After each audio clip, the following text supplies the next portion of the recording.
Bom dia, são 8 horas e 15 minutos, quarta-feira, 29 de abril. Esta é a TV Senado. Eu sou André Ricardo e você está assistindo ao Senado Agora. A Comissão de Constituição e Justiça está prevista para logo mais às 10 horas da manhã. Quem traz informações ao vivo sobre a pauta da reunião é o repórter Antônio Machado. Bom dia, Antônio. Bom dia, André. O primeiro dos 15 itens da pauta é o projeto da senadora Ana Amélia, que estabelece o limite de 25% nos aditivos de obras e serviços da administração pública. Hoje o limite é de 50%, mas para a senadora é necessário baixar o teto para obrigar os administradores a terem um planejamento mais rigoroso, de forma a evitar gastos desnecessários para os cofres públicos.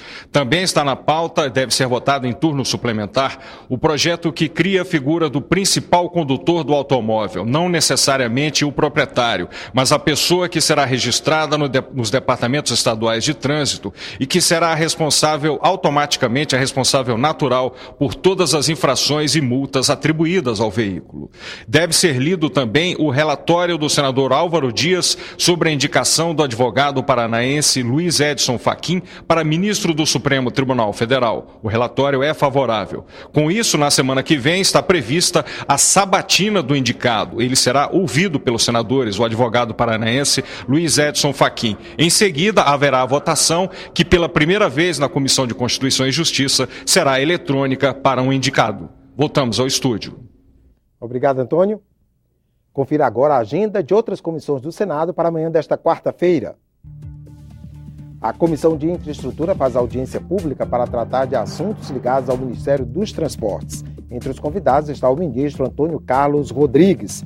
A audiência pública também na Comissão de Desenvolvimento Regional e Turismo para debater os investimentos a serem realizados pela Superintendência de Desenvolvimento do Centro-Oeste nos próximos 4 anos, além dos resultados alcançados no período de 2011 a 2014.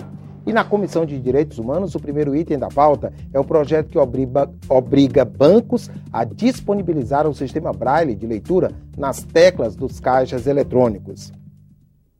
A Comissão de Ciência e Tecnologia realiza hoje uma audiência pública sobre a formação de recursos humanos no Brasil, política pública escolhida este ano para ser analisada pela comissão. O enfoque é o programa Ciência Sem Fronteiras.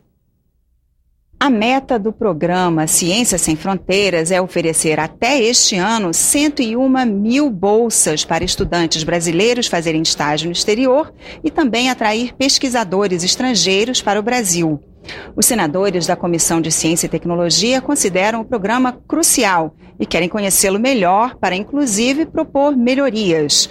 Para a audiência de hoje, a comissão convidou os presidentes do CNPq, da CAPES, da SBPC, que é a Sociedade Brasileira para o Progresso da Ciência, e um representante da Academia Brasileira de Ciências, ABC.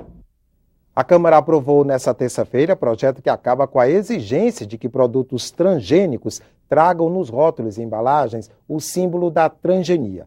Mesmo sem o símbolo, deverá constar a informação de que o produto é transgênico. Para o autor do projeto, dessa forma, o Brasil estará em consonância com as normas do Mercosul e do Fundo das Nações Unidas para a Agricultura. O projeto será ainda examinado pelos senadores. Bilhões de reais para o saneamento básico e transparência na relação entre pacientes e profissionais da saúde. Projetos que estão em discussão na Comissão de Assuntos Sociais, que se reúne nesta quarta-feira. Os estabelecimentos de saúde ficam obrigados a exibir de forma clara e de fácil acesso a tabela de preços dos serviços prestados aos usuários. Consultas, exames e custos administrativos à vista do paciente. Tudo para ele não ser pego de surpresa. A relatora aprova o projeto, mas faz ressalva.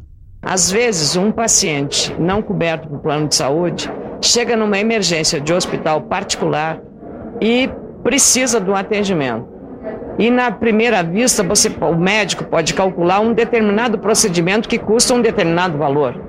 Mas no andamento desse atendimento pode evoluir essa previsão de gasto para um valor muito maior. Como o projeto aqui não é terminativo na casa e vai para a Comissão de Meio Ambiente e Defesa do Consumidor, ali seja, e mesmo nesta, de apresentarem algumas emendas para aperfeiçoar o projeto. Outro projeto que não é terminativo na Comissão de Assuntos Sociais é o que garante mais recursos para o saneamento básico. Como mexe em carga tributária, o projeto de lei também vai para a Comissão de Assuntos Econômicos. Obras em água e esgoto, com dinheiro que as empresas que prestam serviços de saneamento deixariam de pagar ao governo. Hoje, o setor de saneamento, quer dizer, água e esgoto no Brasil, paga de tributos, chamado PIS/COFINS, os dois combinados, 2 bilhões de reais por ano. Ou seja, é dinheiro que sai da área de saneamento que não é investido em saneamento, né? Então, o meu projeto estabelece a obrigatoriedade de investir esse dinheiro em saneamento, ali onde foi arrecadado, mas que seja um acréscimo para os investimentos que já vinham sendo feitos. Você sabe que investimento em saneamento, de fato, é investimento em saúde.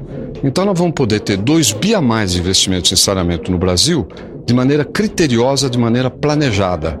É uma coisa boa para todo mundo. A comissão mista destinada a examinar a medida provisória 665 tem reunião prevista para as 2h30 da tarde para a votação do relatório da comissão. A MP trouxe mudanças na política de concessão do seguro-desemprego e do seguro-defeso. Os senadores aprovaram nesta terça-feira em plenário o projeto de lei que regulamenta a mudança do indexador das dívidas dos estados e municípios com a União. Os contratos deverão ser reajustados pelo IPCA mais juros anuais de 4%. Nas mãos dos senadores, a proposta original. Por ela, a mudança do indexador deveria ocorrer em até 30 dias depois que estados e municípios devedores solicitassem a correção. A nova regra valeria assim que publicada a regulamentação. Mas o governo conseguiu aprovar uma emenda para prorrogar o prazo para 31 de janeiro de 2016. O Ministério da Fazenda previa que, se a correção fosse feita agora, a União poderia perder até 3 bilhões de reais neste ano. O processo tem que se dar até 31 de janeiro de 2016, portanto, comece imediatamente. E no dia 31 de janeiro, a União terá que encerrar todo e qualquer tipo de tratativa, ou seja, cumprir. Mas estados e municípios também conseguiram uma vitória. Aprovaram uma emenda para receber depósitos de processos judiciais e administrativos em que são parte. 21 bilhões de reais a mais em caixa em 2015. Esta medida aqui, do ponto de vista econômico, não agrava déficit, não aumenta a tributação, não aumenta a carga tributária, poderá representar um socorro importante para os estados brasileiros todos e para os municípios. A possibilidade de os bancos serem obrigados a arcar quando das decisões judiciais transitadas em julgado com recursos próprios para garantir o pagamento dessas ações é bastante significativa. Não é o banco que vai ficar, então, com uma sobrecarga, não. Tem um fundo garantidor que é exatamente para isso. Esse projeto é extremamente relevante e importante. E eu não vejo razão dele entrar como um apêndice do projeto do indexador. Com as modificações, a matéria volta a ser analisada pelos deputados. Antes da votação, o Ministério da Fazenda já havia demonstrado preocupação com a proposta. Essa questão do depósito judicial tem que ser levada com extrema cautela. Ela não pode criar nenhum risco para os bancos que têm esses depósitos, tá certo? E também não podem, vamos dizer assim, sequestrar toda o caixa, porque nós temos coisas muito importantes para financiar, como o Plano Safra e outros fatores que dependem dos depósitos dos bancos. Ficamos por aqui. No decorrer do dia você acompanha outras informações nos boletins do Senado Agora. Enquanto isso, continue assistindo a nossa programação.